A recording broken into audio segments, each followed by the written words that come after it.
A palavra do Senhor em Marcos, capítulo 1, verso 9 ao verso 11. Naqueles dias veio Jesus de Nazaré da Galileia e por João foi batizado no rio Jordão. Logo ao sair da água, viu os céus rasgarem-se e o Espírito descendo como pomba sobre ele. Então foi ouvida uma voz dos céus: Tu és o meu Filho amado, em ti me comprazo. Vamos orar ao Senhor. Senhor nosso Deus, nós te damos graças, porque podemos ler a Tua palavra, podemos buscar refúgio no Senhor, entendendo as Tuas verdades bíblicas, entendendo, ó Deus, a Tua voz, quando somos iluminados pelo Teu Santo Espírito, para encontrarmos, ó Deus, refrigério nos dias difíceis. E por isso, ó Deus, é que nós agora nos paramos no dia do Senhor para pensar sobre a obra de Cristo, a sua humilhação, a sua glória, para encontrarmos, ó Deus, alimento para a nossa alma. Abre, ó Deus, a nossa mente, abre o nosso coração, ó Deus, para conhecermos mais de Ti. E assim, ó Pai, sermos enriquecidos com a Tua palavra. Isso nós te suplicamos, nós te oramos em nome de Cristo. Amém. Meus irmãos, o Marcos capítulo 1, o Evangelho segundo Marcos, inicia no verso 1 falando sobre o princípio do Evangelho de Jesus Cristo, Filho de Deus. O texto faz uma correlação com Gênesis capítulo 1, que trata sobre o princípio da criação.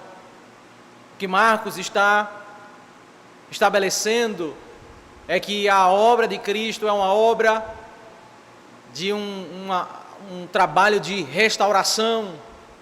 Assim como Deus criou o mundo, em Gênesis capítulo 1, o termo princípio faz referência ao princípio da criação. Nós temos em Marcos capítulo 1 o início de uma obra de restaurar aquilo que foi deteriorado em Gênesis capítulo 3, com a queda do homem. É em Cristo, na sua obra, que nós temos restauração para a nossa vida, para o nosso coração, para os nossos caminhos. E aí ele passa a argumentar como esse Evangelho, o princípio do Evangelho, pode ser visto à luz de algumas profecias do Antigo Testamento. Por isso, no verso 2 e verso 3, como nós já vimos nos domingos anteriores, duas profecias são citadas aqui, Isaías e Malaquias, são juntas para tratar esse mesmo conceito de que antes viria alguém, um profeta, para preparar o caminho do Senhor. Vinha um mensageiro no deserto com uma mensagem para endireitar as veredas, e Marcos quer exatamente argumentar que esse profeta viria com um aspecto de uma proclamação, de chamada ao arrependimento.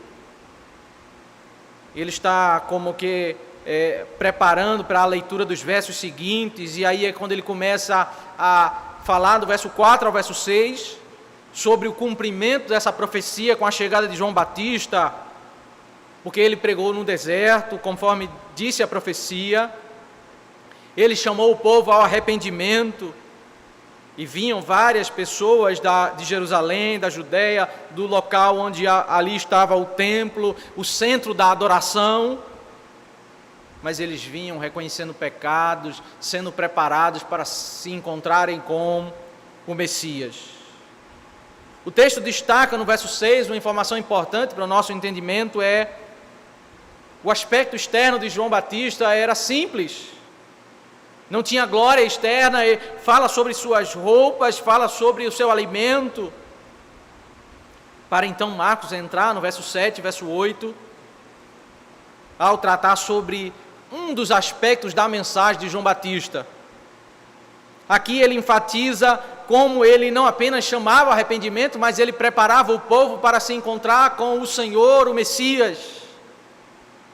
Ele, na sua mensagem, ele também anunciava aquele que viria cheio de glória.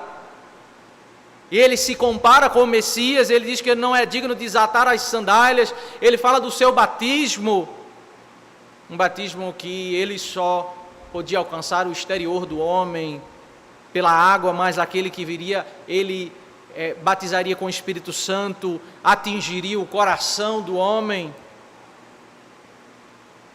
Para aí Marcos entrar com a narrativa do evento do batismo no verso 9 ao verso 11. Iremos examinar esses 3 versos e entendendo que o texto trata sobre a humilhação e glória de Cristo. Iremos observar como no verso 9 temos a humilhação do Filho no batismo, o verso 10, a glória quando o Espírito desce sobre ele, e o verso 11, a glória do Filho sendo evidenciada, porque o Pai diz: Tu és o meu Filho amado, em Ti me agrado. Em primeiro lugar, no verso 9, o texto diz a humilhação o texto trata sobre a humilhação do Filho no batismo. Naqueles dias veio Jesus de Nazaré da Galileia e por João foi batizado no Rio Jordão. Essa terminologia, esses termos usados por Marcos são exatamente para nós entendermos que Cristo ele chegou muito próximo da profecia, muito próximo de João Batista, cumprindo assim a profecia. Viria uma pessoa preparar e logo em seguida viria o Senhor em cumprimento naqueles dias, como está nas profecias de Isaías e Malaquias, um que vem antes e logo em seguida vem o Messias. No deserto, naqueles dias, veio o profeta para endireitar os caminhos e também veio o Senhor, o Messias prometido. Naqueles dias nós temos um profeta de preparação e temos o Messias que anuncia a glória de Deus, que é a revelação da glória de Deus. Jesus, ele veio de Nazaré da Galileia. Ele tem um nome que remete ao conceito de salvação, é isso que significa o seu nome. É assim como o termo Josué em hebraico. Ele, de fato, é o cumprimento da verdadeira esperança de Israel, de entrar na terra prometida. Se Josué levou o povo para entrar na terra prometida, conduziu o povo a lutar contra Jericó, cruzou o rio Jordão e levou o povo a entrar na terra e ser abençoado ali, entrando na terra. Mas é exatamente o Senhor Jesus Cristo que nos faz encontrar descanso para a nossa alma. Hebreus capítulo 4 nos ensina ali que se Josué houvesse dado descanso para o povo de Deus, um descanso definitivo, Hebreus 4 diz que Davi não falaria no Salmo 95 sobre um outro descanso, um descanso eterno, a esperança do povo de Deus. É sobre esse descanso que o Senhor Jesus Cristo ele veio trazer para nossas vidas. Ele, Jesus, que veio de Nazaré da Galileia, ele tem nome de Salvador, mas ele vem de um lugar que nem mesmo havia profetas, a Galileia dos gentios, uma cidade que não era valorizada no meio judaico. Natanael disse a Filipe, em João 1, verso 46, de Nazaré pode sair alguma coisa boa? Os fariseus respondem a Nicodemos em João 7,52, examine e verá que da Galileia não se levanta profeta, porque havia esse conceito no meio dos judeus de que não poderia sair alguma coisa gloriosa, um profeta de Deus da cidade de Nazaré. Mas perceba como Marcos ele faz um contraste. O verso 5 diz que vinha muitas pessoas, todos os moradores de Jerusalém, da região da Judéia, vinham para se encontrar com João Batista, para reconhecer os seus pecados. Eles vinham do ambiente da glória, onde estava o templo, toda a riqueza, o centro religioso de Israel. Jesus Cristo vem do lugar da Galileia, de uma cidade de onde não tem profetas, mas ele vem sem pecado. Jesus, nesse sentido de aparentar essa simplicidade, de não ter essa glória externa, ele se parece com João. Veja que João vem do deserto, é o local do seu ministério. As suas vestes, a sua comida testificam esse conceito de que ele não tem a pompa de Jerusalém, a glória externa. Em um contexto de tantos simbolismos, tanta glória exterior, com a estrutura da antiga aliança. João é o oposto de tudo isso de Jerusalém, ele não tem glória externa. Ele está no deserto, a sua roupa, as suas vestes. E assim é Cristo, sem a glória externa, ele vem de Nazaré da Galileia. Isso, meus irmãos, isso ocorre como era comum quando os reis iriam chegar numa determinada cidade. Eles enviavam antes da sua chegada um mensageiro. E o mensageiro vinha com alguns aspectos parecidos com o rei, as suas vestes, as suas palavras. E para depois a chegada do rei, o povo está preparado para se encontrar com o próprio rei. E o que está acontecendo aqui é exatamente esse conceito, esse costume que havia naquele contexto. O profeta, ele vem com a sua simplicidade externa para depois chegar o Rei dos Reis, também com a simplicidade sem a glória externa.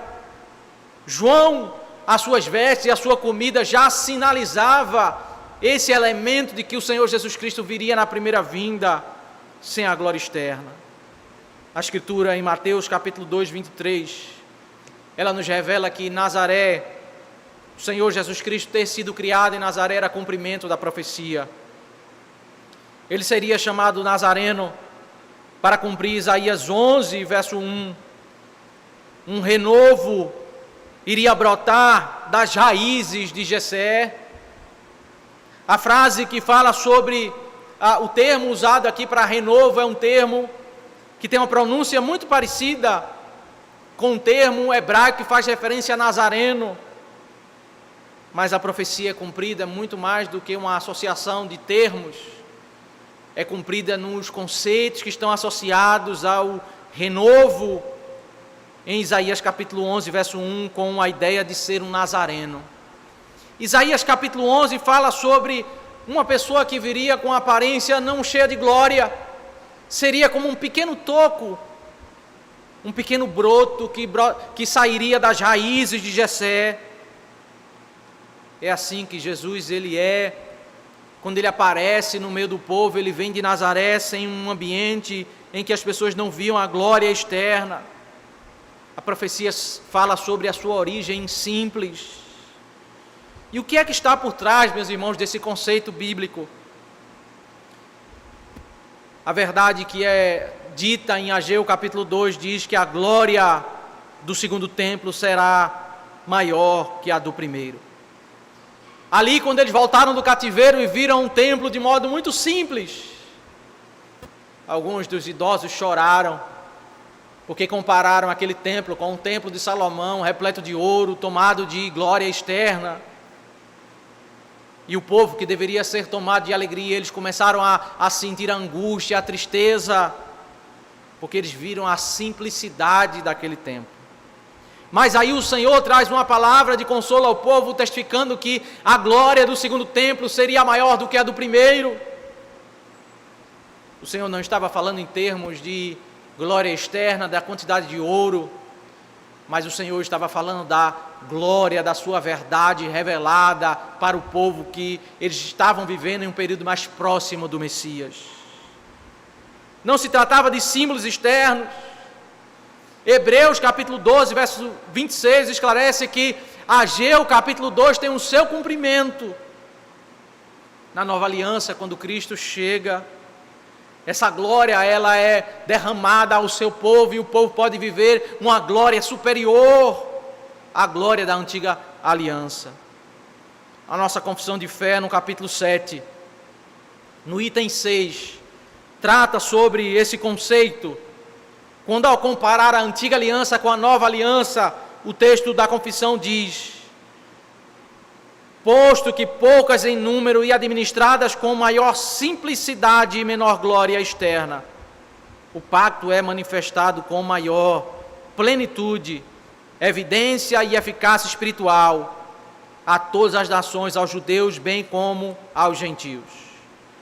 O que a confissão de fé esclarece nesse sentido bem esse conceito de Ageu, no capítulo 2, é que o fato de nós termos pouco simbolismo, poucos símbolos, nós temos apenas os sacramentos da água, do batismo com a água, da Santa Ceia com apenas pão e vinho, são elementos muito simples, sem a glória externa da antiga aliança.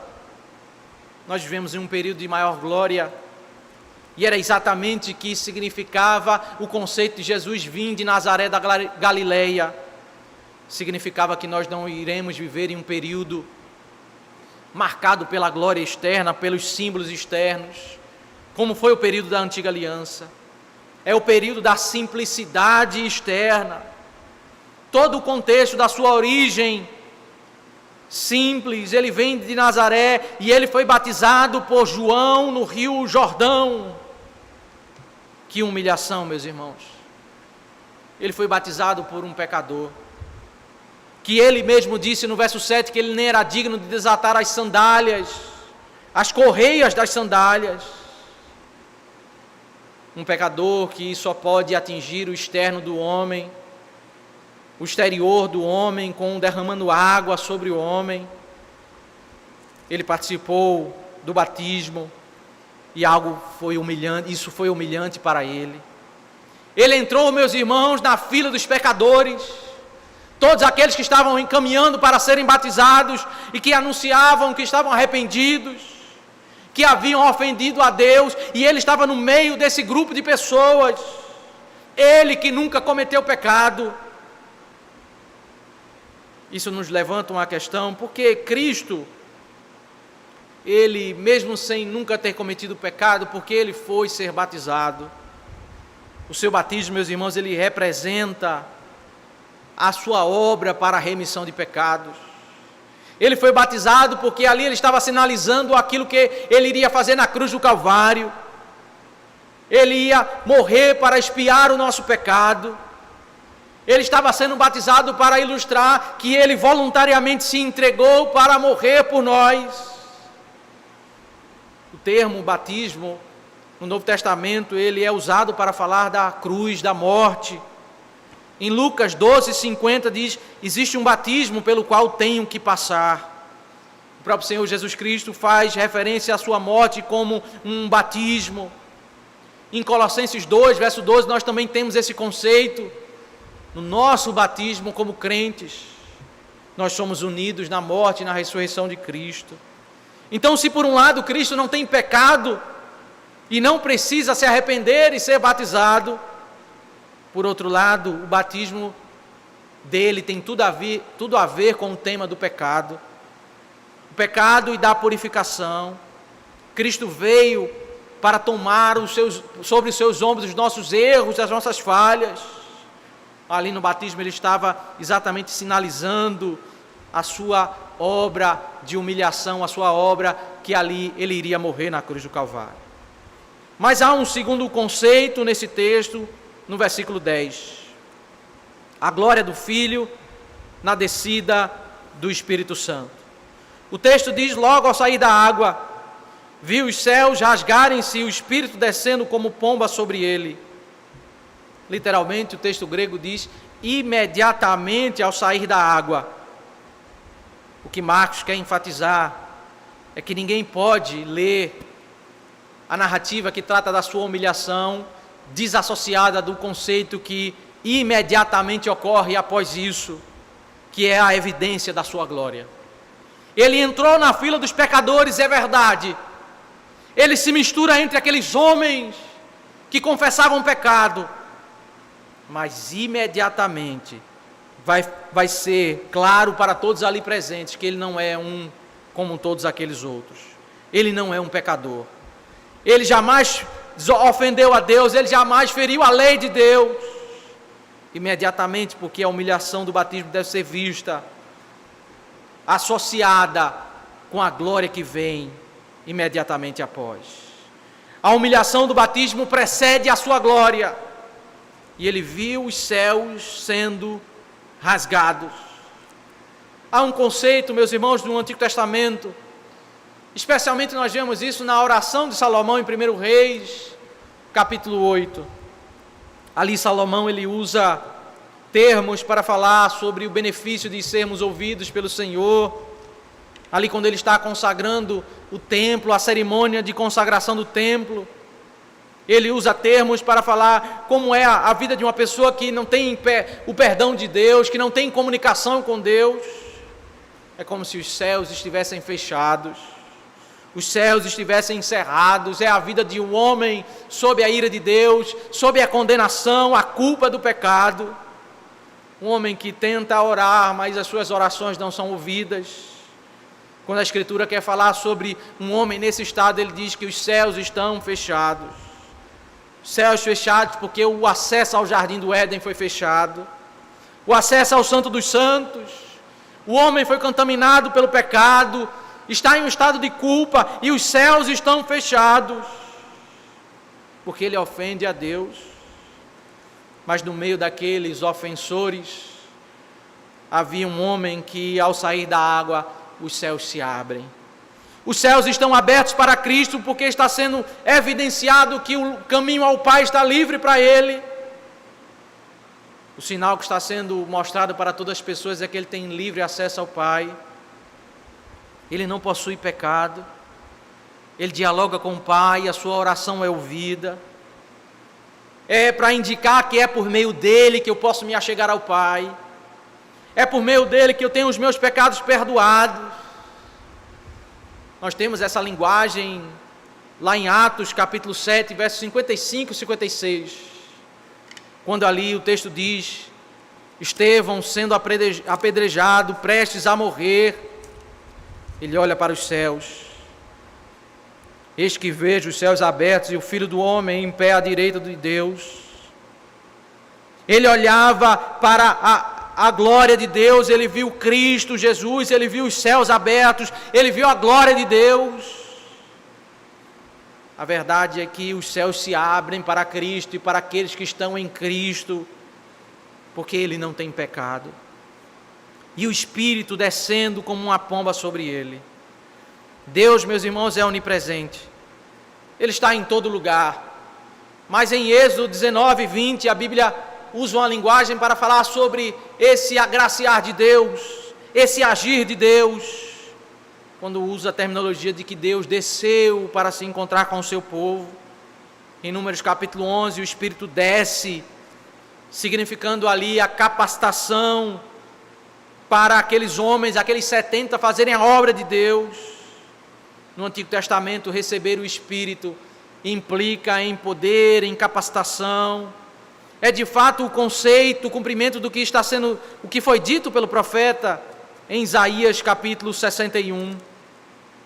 Ali, o verso 1 e verso 2 diz: o Espírito do Senhor Deus está sobre mim, porque me ungiu para pregar boas novas aos pobres, enviou-me a curar os quebrantados de coração, a proclamar a libertação aos cativos e a pôr em liberdade os algemados, a apregoar o ano aceitável do Senhor e o dia da vingança do nosso Deus, a consolar todos os que choram. Esse texto ele começa a ser cumprido aqui no batismo de Cristo, através dessa sinalização do Espírito descendo sobre ele, representado por uma pomba, que na Escritura é o símbolo da pureza, para testificar como esse que é diferente de todos os pecadores que está ali na fila do batismo. Ele vem não para destruir os homens, mas ele vem no espírito de brandura, para convidar os homens a se arrepender dos seus pecados, para encontrarem salvação por meio da pregação do Evangelho, por meio daquilo que ele vai fazer na cruz do Calvário. Precisamos, meus irmãos, entender o evento do batismo da perspectiva do testemunho, do sinal para os homens de que ele não é um pecador como aqueles outros todos que estão ali junto a ele.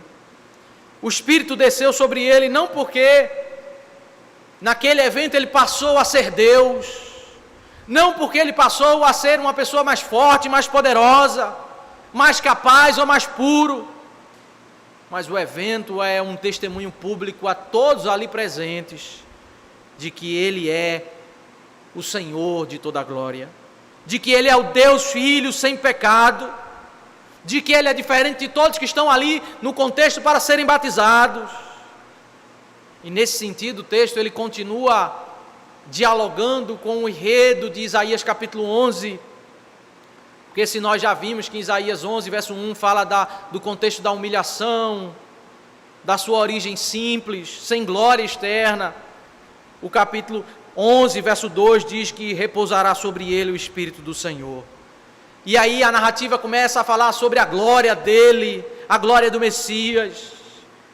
E nos parece claro que Marcos está fazendo exatamente isso, depois de falar da sua aparente a glória externa, sem glória externa, depois começa a tratar sobre a sua glória, a glória do seu ensino, a glória da sua palavra, a glória da sua pessoa.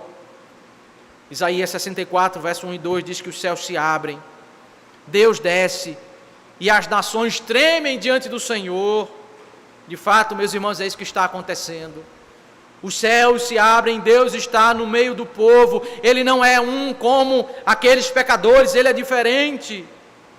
E Marcos está provando o seu ponto de Marcos capítulo 1, verso 1. Ele é o Cristo, o Filho de Deus. Ele é o Senhor em que as profecias tratavam sobre Ele. É Ele que chama os homens para o arrependimento. É Ele que faz a remissão de pecados. É Ele aquele em quem João falou que não era digno de desatar as correias das suas sandálias. É Ele que é o único digno de glória. É Ele que ao sair da água os céus se abrem, porque Ele não tem pecado. O Espírito desce para testificar que Ele é o Deus Todo-Poderoso. É um evento de testemunho público de que Deus está no meio do povo. A glória dele também é evidenciada em terceiro lugar. Podemos ver isso no verso 11, quando o Pai fala diante de todos para falar da glória do Filho. Então foi ouvida uma voz dos céus: Tu és meu Filho amado, em ti me comprazo. Literalmente o texto grego diz: e veio uma voz dos céus. Os céus foram rasgados, o Espírito desceu e veio uma voz que testifica que Ele é o Filho amado, o Filho que dá prazer a Deus. No contexto em que pessoas estão fazendo fila para se aproximar de João Batista para dizer: eu desagradei a Deus, eu errei contra Deus, eu abandonei a lei de Deus. A palavra do Pai testifica que Ele dá prazer ao Pai, Ele agrada ao Pai, Ele é o Filho amado. As pessoas estão ouvindo a voz do Pai sobre a integridade do Filho, sobre o amor do Pai ao Filho, sobre a perfeição do Filho, sobre a sua integridade. E Deus falou, meus irmãos, não como muitos dizem nos dias de hoje. As pessoas têm um sentimento e dizem: Deus falou comigo, mas o que nós temos aqui é um sinal, algo que foi ouvido pelas pessoas, algo que foi presenciado por aquelas pessoas. Os céus rasgaram e Deus trovejou com a sua voz, e Deus disse: Tu és o meu Filho. Ele é o Filho de Deus, Ele é aquilo que Marcos falou no capítulo 1, verso 1, o Messias. Ele é o servo sofredor de Isaías 53. Essa expressão, meu filho, ela é muito comum no livro do profeta Isaías. Ora para falar sobre o Messias, ora para falar sobre a nação de Israel. E Cristo, Ele é o cumprimento de todas as profecias que tratam sobre o Messias. Mas Ele também é o cumprimento de todas as profecias que tratam sobre a nação de Israel. Ora, de modo invertido, porque ali onde a nação errou, a nação caiu por caminhos tortuosos, Cristo é completamente oposto. Ele é o Filho amado, não é o Filho que desagrada, não é o Filho que no deserto se rebela. Ele está no deserto, mas Ele é fiel ao Senhor. Interessante que João Batista estava no deserto, e várias pessoas saíram da Judéia, de Jerusalém, para se arrepender dos seus pecados e ouvir a pregação de João Batista, e naquele contexto eles presenciaram o sinal da glória de Deus. Mas algumas pessoas não quiseram sair. Algumas pessoas ficaram em Jerusalém, ficaram na Judéia. E a Bíblia diz que Deus resiste aos soberbos, mas aos humildes Ele dá a sua graça. Foi aqueles, meus irmãos, que se arrependeram dos seus pecados, que eles presenciaram o sinal da glória de Deus. E Deus diz: meu filho amado, em ti me agradei. Literalmente o texto original, ele trata sobre um evento, o termo deve ser traduzido por me agradei. Ainda que seja uma verdade bíblica, um conceito de que o pai, ele sempre está se agradando do filho. O verbo aqui não está tratando sobre um estado, mas a reação do pai naquele momento, naquele evento do batismo. É como se o pai estivesse dizendo perante todas as pessoas: o meu filho está se aproximando para sinalizar que ele veio para morrer. E o pai responde: eu me agrado da sua vida, eu me agrado da sua obra, eu me agradei da sua entrega. Muitos ali estão sendo batizados, mas todos estão reconhecendo que eles desagradaram a Deus. Eles vão ser batizados, mas os céus não se abrem, Deus não fala, o Espírito não desce. Mas com ele tudo é diferente, ele é o oposto de todas as pessoas, porque ele não tem pecado. Deus se agrada da sua pessoa e da sua obra. À luz, meus irmãos, de João 12, verso 27 a 30, ali nós temos um diálogo do pai com o filho. João 12, verso 28, diz assim: Pai, glorifica o teu nome. Então veio uma voz do céu: eu já glorifiquei e ainda o glorificarei. A multidão que ali estava e que ouviu aquela voz dizia ter havido um trovão. Outros diziam: foi um anjo que lhe falou. Então Jesus explicou: não foi por minha causa que veio esta voz, e sim por causa de vocês. Ainda que o pai está olhando para o filho, está falando para o filho: tu és o meu filho amado. O objetivo não é convencer o filho de que ele é amado, não é fazer o filho ter o conhecimento de que a sua obra é do agrado de Deus, mas é ensinar ao seu povo, ensinar a cada um de nós. O diálogo entre o pai e o filho não é para instruir o filho, mas é para nos fazer entender que Ele é o Deus Todo-Poderoso, de que Ele é amado, de que sua obra é perfeita. E por isso, meus irmãos, o texto de Marcos, capítulo 1, verso 9 ao 11, nos ensina sobre Cristo, Filho de Deus, descrito em humilhação e glória, para testificar aquilo que Marcos anunciou no capítulo 1, verso 1, princípio do Evangelho de Jesus Cristo, Filho de Deus. Que conclusões, meus irmãos, nós podemos extrair a partir desse texto? Em primeiro lugar, creio que devemos pensar um pouco como esse texto nos ensina sobre a doutrina da Trindade. A narrativa, nós temos o Pai, o Filho e o Espírito, um só Deus, a glória do único Deus em três pessoas. Mas é verdade, meus irmãos, que ao longo da história e também em nossos dias, muitas heresias têm surgido contra essa verdade bíblica de Deus em três pessoas, um só Deus, a Trindade, como anunciada nas Escrituras. No século I existiu o ebionismo, uma seita que rejeitava os textos de Paulo e que seguia apenas os textos de Tiago e Pedro. Eles entendiam esse texto do batismo como um texto chave para a transição do que aconteceu com Jesus. Eles entendiam que Jesus era um homem como outro qualquer, um profeta humano, que naquele momento em que ele foi batizado, ele passou a ser adotado pelo Senhor e tudo mudou. Uma heresia que foi rejeitada pela igreja. No século IV nós tivemos o arianismo, que trata Cristo como um ser intermediário, um Deus menor, como aquele que não é tão todo-poderoso como o Pai. Uma heresia que foi rejeitada também pela igreja, que continua sendo presente em nossos dias. A confissão de fé, no capítulo 2, no item 3, diz: na unidade da divindade há três pessoas, de uma mesma substância, poder e eternidade. Essa é a verdade bíblica, meus irmãos. É por isso que em Mateus 28, verso 18 ao 20, a igreja é chamada a proclamar, a fazer discípulos, a batizar em nome do Pai, do Filho e do Espírito Santo. É por isso que em 2 Coríntios 13, verso 13, a bênção apostólica é na graça do Senhor Jesus, é no amor do Pai e na comunhão do Santo Espírito. É por isso que em Efésios capítulo 1 nós temos a narrativa sobre a salvação como um fruto do decreto do Pai, da execução da obra do Filho e a aplicação dessa verdade no coração da igreja pelo Espírito Santo que sela os nossos corações. Essa é a glória do Deus triuno que é revelada em Marcos, capítulo 1, verso 9 ao 11. Mas também, meus irmãos, nós podemos tirar algumas aplicações. Primeiro, nós podemos, a partir desse tema da humilhação de Cristo, aprender um pouco sobre humildade. Deus, meus irmãos, desceu e se fez homem entre nós. Ele, Deus eterno, saiu da glória e se humilhou. Ele se rebaixou para viver em Nazaré, a Galileia dos gentios, um lugar desprezado pelos judeus. Ele entrou no contexto do batismo, na fila dos pecadores.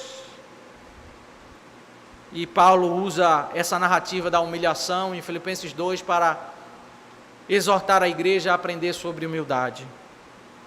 Ali em Filipenses capítulo 2, o texto nos diz que ele exorta, verso 3 e verso 4, não façam nada por interesse pessoal ou vaidade, mas por humildade, cada um considerando os outros superiores a si mesmo, não tendo em vista somente os seus próprios interesses, mas também os dos outros. Ele exorta a igreja sobre humildade, sobre a igreja tratar alguns problemas que haviam entre irmãos, e logo em seguida, no capítulo 2, verso 5, ele diz: tenham entre vocês o mesmo modo de pensar de Cristo Jesus. E aí ele passa a discorrer sobre a sua humilhação, como ele desceu, como ele se humilhou, como ele assumiu a forma de servo. Ele se tornou obediente até a morte, morte de cruz. O que nós aprendemos à luz de Filipenses 2, meus irmãos, é que nós devemos sair dessa teologia da humilhação e avançarmos para tirarmos lições sobre humildade. Como nós precisamos aprender com Cristo. E aqui Paulo, ele exorta a igreja tratando sobre esses problemas que haviam na igreja, movidos, problemas entre irmãos por causa de interesse pessoal, por causa de vaidade. Muitas vezes nós não conseguimos ouvir uns aos outros, nós não gostamos de ouvir opiniões contrárias, nós não reconhecemos os nossos erros. Muitas vezes o ponto não é a argumentação do que as pessoas trazem para nós, é porque nós estamos sendo movidos por outros interesses. A vaidade tomou conta do nosso coração e nós não temos coragem para reconhecer os nossos erros. Precisamos aprender a partir da humilhação de Cristo sobre como nós devemos ser humildes, como nós devemos aprender com a palavra de Deus, aprender uns com os outros, reconhecer as nossas falhas, buscarmos ouvir a voz do Senhor. Mas também nós podemos aprender, meus irmãos, sobre a glória do Filho, a glória da sua obra, a glória da sua pessoa, traz uma implicação para as nossas vidas, como é grandiosa a obra de salvação, a sua salvação pela graça. Como nós podemos descansar nessas verdades, meus irmãos? Por meio de Cristo Jesus, os céus se rasgam para nós. Por meio de Cristo Jesus, o Espírito desce sobre nossas vidas. Por meio de Cristo Jesus, nós somos chamados de filhos amados. Aquilo que o Pai disse sobre Ele na Escritura, quando nós estamos nele, Ele diz para nós. Por meio de Cristo, Deus diz para nós: eu me agrado de você. Deus se agradou de nós quando nós estamos em Cristo. Nós encontramos paz para a nossa alma. Nós podemos descansar que Deus perdoa os nossos pecados. Nós podemos ter a confiança de orarmos ao Senhor e saber que os céus estão rasgados por intermédio de Cristo, que Deus recebe as nossas orações, que Cristo Jesus intercede por nós, que nós somos salvos plenamente pela graça, que não precisamos complementar essa obra e o nosso coração pode desfrutar de paz. Mas também nós aprendemos como a glória de Cristo nos desafia à santificação. Podemos e devemos viver como ele viveu, olhando para ele como nosso padrão, como nosso exemplo, que é diferente de todos aqueles que desagradaram a Deus. E isso, meus irmãos, nós temos alguns exemplos na Escritura que mostram como Jesus foi diferente de todos aqueles que negaram o Senhor. Se nós pudermos fazer um paralelo entre Jesus e Saul, nós vamos ver que Jesus, ele se humilhou e Saul, ele se rebelou contra o Senhor. Nós vamos ver que os céus se rasgaram diante de Cristo, mas quando Saul agarrou as vestes de Samuel, Samuel respondeu a ele: o Senhor rasgou o reino de ti. Nós podemos ver que o Espírito desceu sobre a pessoa de Cristo, mas sobre Saul o Espírito foi retirado dele. Nós podemos ver que a voz veio dos céus para o Senhor, porque o Senhor ouve o seu filho, o Senhor dialoga com o seu filho. Mas algo que perturbou a vida de Saul é que depois que o profeta Samuel morreu, ele queria buscar ouvir a voz de Deus, ele queria consultar a Deus, até que ele foi parar numa necromante. Ele foi consultar os mortos, porque ele não conseguia viver com os céus fechados. Cristo é o Filho amado de Deus, e o Senhor diz: em ti me comprazo. O profeta Samuel disse para Saul em 1 Samuel 15, 26, o Senhor te rejeitou. Nós temos duas formas de viver, meus irmãos, imitando o Senhor Jesus Cristo, o Filho de Deus, para andarmos em comunhão com Ele, para que as nossas orações sejam ouvidas pelo Senhor, ou nós podemos andar como Saul, aquele que se apartou e sofreu as terríveis consequências dos seus atos. Que o Senhor, nosso Deus, nos traga paz e nos desafie a vivermos uma vida para a glória do seu nome, reconhecendo a sua grandeza, reconhecendo como foi grande a humilhação do seu filho, e tamanha foi a evidência da sua glória, e como isso pode alimentar a nossa alma. Que o Senhor Deus nos abençoe. Vamos orar ao Senhor. Senhor nosso Deus, nós te damos graças pela tua palavra, damos graças porque nela nós aprendemos como, ó Deus, nós te desagradamos, nós somos como aqueles homens que se aproximavam do batismo, que tinham te ofendido, que tinham te desagradado, mas a tua palavra, Deus, conforta os nossos corações, porque nos mostra um Redentor da nossa alma, aquele único que é digno de glória. Ó Deus, faz essas verdades penetrarem os nossos corações e vivermos, ó Deus, as aplicações desse texto para a nossa vida, em humildade, em quebrantamento, reconhecendo, ó Deus, e descansando na tua obra de salvação e buscando com zelo, ó Deus, viver uma vida de santificação para a glória do teu santo nome. Muitos, ó Deus, são os desafios que o teu povo, a nossa cidade, o nosso país tem enfrentado, e como nós carecemos, ó Deus, da tua graça, que os céus sejam abertos, ó Deus, e que o teu favor seja derramado sobre a tua igreja e sobre a nossa nação. Derrama, ó Deus, a tua bênção sobre cada um de nós, isso nós te suplicamos em nome de Cristo. E que a graça do Senhor Jesus Cristo, o amor de Deus, eterno Pai, e a comunhão e a consolação do Santo Espírito seja sobre nós e sobre todo o povo de Deus, desde agora e para todo sempre. Amém. Muito bem, meus